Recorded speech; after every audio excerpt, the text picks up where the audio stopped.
An Austro-German heiress is setting up a citizens group to decide how she should give away much of the fortune she inherited from her grandmother. Marlene Engelhorn, who is 31 and lives in Vienna, wants 50 Austrians to determine how your 25M of 1.5M of her inheritance should be redistributed. I have inherited a fortune and therefore power without having done anything for it, she said. And the state doesn't even want taxes on it. Austria abolished inheritance tax in 2008, one of a handful of European countries that do not impose inheritance tax. Or death duties. Miss Engelhorn believes that is unfair. She is a descendant of Friedrich Engelhorn, the founder of German chemical and pharmaceutical company BASF, and inherited millions when her grandmother died in September 2022. Trudel Engelhorn Viciato's wealth was estimated by Us magazine Forbes at $4, 2 cents band by 3.3 bean, or 3.8 bean, and even before she died, her granddaughter had declared that she wanted to hand out about 90 of her inheritance. On Wednesday, 10,000 invitations targeting randomly selected Austrian citizens began arriving in letterboxes in Austria. Those who wish to take part in Mrs. Engelhorn's initiative, known as the Good Council for Redistribution, can register online or by phone. From that initial sample of 10,000 Austrians who are all aged over 16, 50 people will be chosen, with 15 substitute members also selected in case of dropouts. If politicians don't do their job and redistribute, then I have to redistribute my wealth myself, she explained in her statement. Many people struggle to make ends meet with a full-time job and pay taxes on every euro they earn from work. I see this as a failure of politics, and if politics fails, then the citizens have to deal with it themselves.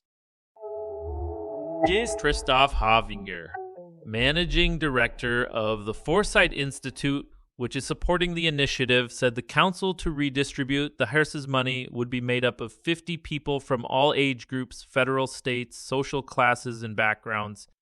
The group will be asked to contribute their ideas in order to jointly develop solutions in the interests of society as a whole, he said. They will take part in a series of meetings to be held in Salzburg with academics and civil society organizations from March to June this year.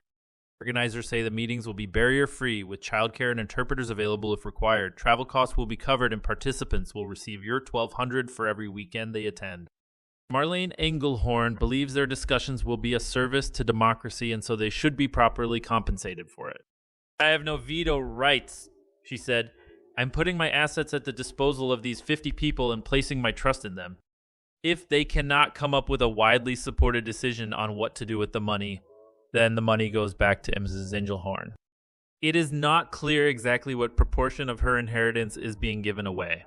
Although back in 2021, she said she wanted to hand out at least 90 of it because she had done nothing to earn it and had merely struck lucky in a birth lottery. Your team has not confirmed how much she is holding back, although it said she was retaining some kind of financial buffer. 16 years after Austria abolished inheritance tax, it remains contentious in one major political party. The opposition Social Democrats wants it reinstated. Social Democrat leader Andreas Babler told public broadcaster that he wanted it to be a central condition for potential coalition negotiations. After Austria's next general election, which is due later this year, the Conservative People's Party, which is currently the senior partner in Austria's coalition government with the Greens, has rejected his proposal. Its General Secretary Christian Stocker said that while Mr. Babler wanted to further burden people in our country with his call for a wealth and inheritance tax, the People's Party is providing relief. We reject new taxes. People must be left with more net income.